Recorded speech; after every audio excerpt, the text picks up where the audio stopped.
بسم اللہ الرحمن الرحیم۔ السلام علیکم ورحمۃ اللہ وبرکاتہ۔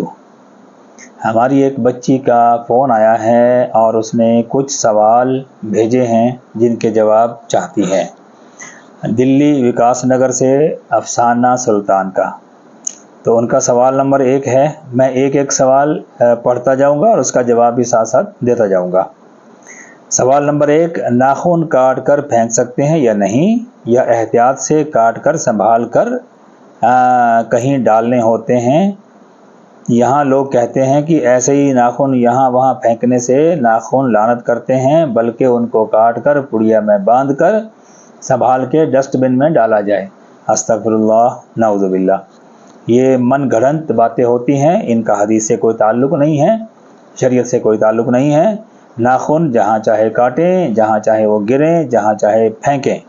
جب ناخن انگلی سے کٹ کر نیچے گرتا ہے تو اس کا وجود ختم ہو جاتا ہے اور وہ ناپاک ہو جاتا ہے، لہٰذا وہ کہیں بھی پڑا رہے۔ اس لیے یہ باتیں کہاں سے نکلتی ہیں، کون لوگ ہیں اور کہاں سے حدیثیں ایسی باتیں لاتے ہیں، ان کا حدیث سے کوئی تعلق نہیں ہے، یہ فضول ہے۔ تو ناخن کو سنبھالنا یا پڑیا میں باندھنا ڈالنا ایسا کچھ نہیں ہے، جیسے مرضی آپ کاٹیں، ٹھیک ہے جی۔ نمبر 2، شام کو جھاڑو لگانا کیسا ہے؟ لوگ کہتے ہیں شام کو جھاڑو لگانا گناہ کی بات ہے۔ کوئی گناہ کی بات نہیں ہے جی، جھاڑو جب چاہے لگائیں، صبح، دوپہر، شام، رات، جب ضرورت ہو گھر میں جھاڑو کی، کوڑا دکھے، آپ جھاڑو لگا سکتے ہیں۔ اس کا بھی حدیث سے کوئی تعلق نہیں ہے، جو منع کیا گیا ہے کچھ نہیں ہے، جب چاہے جھاڑو لگا سکتے ہیں ضرورت کے مطابق۔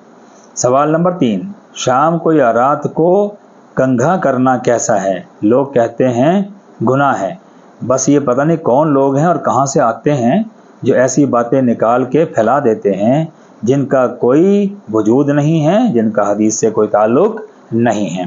لہٰذا آپ جس ٹائم چاہے کنگھا کریں، شام ہو اور رات ہو، یہاں تک کہ اگر کسی کا شوہر بیوی کو بولے رات کو 12 بجے میرے لیے بناؤ سنگار کر، بال بنا سنگار کر، تو کرے، بال بائے، کنگھا کرے، کھلے چھوڑے، چٹیا کرے، اس کی مرضی، جس ٹائم چاہے کریں، کوئی منع نہیں ہے، کوئی گناہ نہیں ہے۔ نمبر 4، کان چھدے ہوئے نہ ہو اور لڑکی نے کان میں بالی نہ پہنی ہو تو نماز نہیں ہوتی، لوگ کہتے ہیں۔ استغفر اللہ، نعوذ باللہ من ذالک۔ اب نماز کی شرط بالی نماز کی شرط میں سے ایک چیز ہو گئی ہے، نعوذ باللہ۔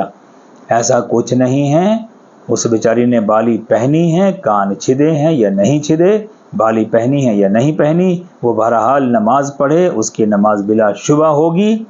ہاں، وہ الگ بات ہے کہ ٹائم ہو گیا ہے بچی کا تو کان چھدوائیں، بالی پہنائیں، جو کہ دستور ہے، جو اس کا بناؤ سنگار کرنے کا جو ایک کانسیپٹ ہے اس کو پورا کریں، وہ ایک دوسری چیز ہے۔ لیکن بالی پہننے کا نماز سے کوئی بھی تعلق نہیں ہے، یہ نرا جھوٹ ہے، ایسا کچھ نہیں ہے، یہ کوئی حدیث نہیں ہے۔ سوال نمبر 5، منت ماننا کیسا ہے اور کیسے پوری کرے؟ بھول جائے تو کیا کرے؟ کفارہ دے؟ کیا کرے؟ ہمیں سمجھ میں نہیں آتا اور لوگ سوال کرتے ہیں۔ منت ماننی چاہیے، منت ماننا کوئی برا نہیں ہے، گناہ نہیں ہے، لیکن منت مانی جائے صرف اللہ تعالیٰ سے ہی۔ میری کوئی مہم ہے، کوئی مسئلہ درپیش آ گیا ہے، کوئی رکاوٹ آ گئی ہے، یا کوئی تمنا ہے، کوئی خواہش ہے اور اس کے لیے ہم نے منت ماننی ہے، تو یوں کہا جائے یا اللہ میرا فلاں کام اگر ہو جائے، میرے ہاں بچہ ہو جائے، مجھے نوکری مل جائے، میرا لڑکا ودیش چلا جائے، یا میری بیماری ٹھیک ہو جائے، تو میں تیرے لیے تیرے نام پر کوئی 10 رکعت نفل پڑھوں گا یا پڑھوں گی، یا کسی کو کھانا کھلاؤں گا، یا کسی کو کپڑا پہناؤں گا، یا بچوں کو مٹھائی بانٹوں گا، اس طرح کی کوئی روزہ رکھوں گا، اس طرح کی کوئی بھی منت آپ مان سکتے ہیں، لیکن اللہ تعالیٰ ہی سے۔ اب رہی بات بزرگوں سے منت مان سکتے ہیں یا نہیں، تو بزرگوں کے وسیلے سے تو مان سکتے ہیں، لیکن ان کو ڈائریکٹ کہنا کہ حضور، کسی بزرگ کے مزار پہ جا کے حضور میں آپ کے پاس آئی ہوں، میرا یہ مسئلہ پڑ گیا ہے، میری یہ مہم ہے اور میں کہیں پھنس گیا ہوں یا پھنس گئی ہوں، مجھے اس میں سے نکال دیجئے، میرا یہ کام پورا ہو گیا تو میں آپ کے دربار پہ حاضری لگاؤں گا، اور میں ایسے ایسے آپ کی چادر چڑھاؤں گا یا یہاں آ کے پرساد بانٹوں گا تبرک، تو یہ شرک ہے، ایسا نہیں کہنا چاہیے۔ یہ بڑی بدعتوں میں سے ایک بدعت ہے۔ منت مانے لیکن اللہ ہی سے، اور ایسی ہو نفل، صدقہ، خیرات، کھانا کھلانا، کپڑا پہنانا، روزہ رکھنا، یہ سب کہہ سکتے ہیں لیکن اللہ ہی سے۔ ہاں کسی بزرگ کا واسطہ دے کر آپ کر سکتے ہیں، یا اللہ میرا فلاں بزرگ کے واسطے سے یہ کام سرے چڑھ جاوے، یہ کام ہو جاوے، تو میں تیرے نام پر تیرے لیے ایسا ایسا کروں گا یا کروں گی، اور ان بزرگوں کے لیے بھی اصالِ ثواب کروں گی، ان کے لیے فاتحہ خوانی کروں گا یا کروں گی، درست ہے۔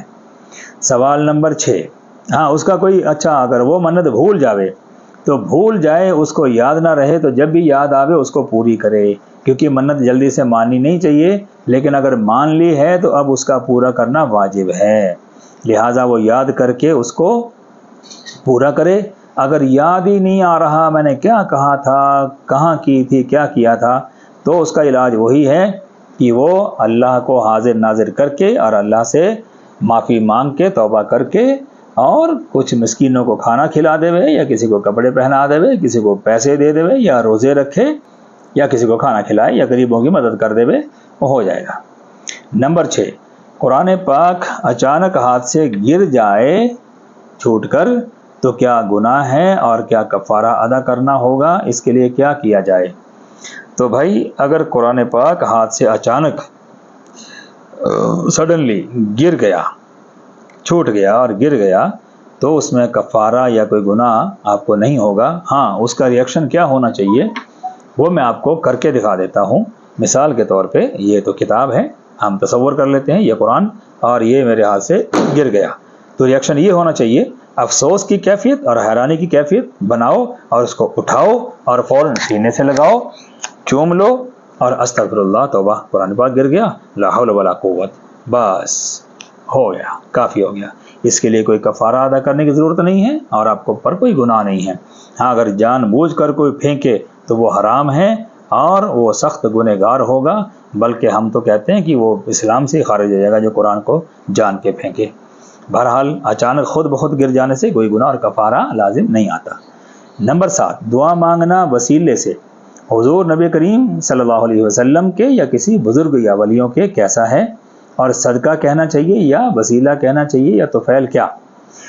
تو دیکھیے صدقہ، وسیلہ، طفیل اور واسطہ ایک ہی چیز ہے، چاروں لفظوں کا معنی مطلب ملتا جلتا یہاں وہاں کر کے سب کا ایک ہی معنی مطلب ہے۔ تو آپ دعا مانگیں، وسیلے سے بے شک مانگیں۔ سب سے پہلا وسیلہ اور بڑا وسیلہ تو ہے ہمارے آقا نبی کریم علیہ السلام کا، ان کے وسیلے سے، ان کا واسطہ دے کر، ان کے صدقہ طفیل سے آپ کوئی بھی دعا مانگیں اللہ سے، اور ان کے علاوہ کسی بزرگ، کسی پیر بزرگ جن سے آپ کو عقیدت ہے، جن سے آپ کو محبت ہے، ان کے نام سے بھی وسیلہ دے کر دعائیں مانگ سکتے ہیں، لیکن دعا اللہ ہی سے مانگنی ہے۔ وسیلہ، واسطہ، طفیل، صدقہ، ذریعہ جس کو بھی چاہے آپ بنا سکتے ہیں جو اللہ کے نیک بندے یا اللہ کے رسول صلی اللہ علیہ وسلم ہیں۔ تو اس طرح سے دعا مانگنا درست اور جائز ہے، اور یہ چاروں چیزوں کا معنی مطلب ایک ہی ہے۔ امید ہے سوالوں کے جواب مل گئے ہوں گے۔ اگر اس کے علاوہ مزید کوئی سوال ہو تو بھیجنا، اس کا جواب انشاءاللہ دیا جائے گا۔ والسلام ورحمۃ اللہ وبرکاتہ۔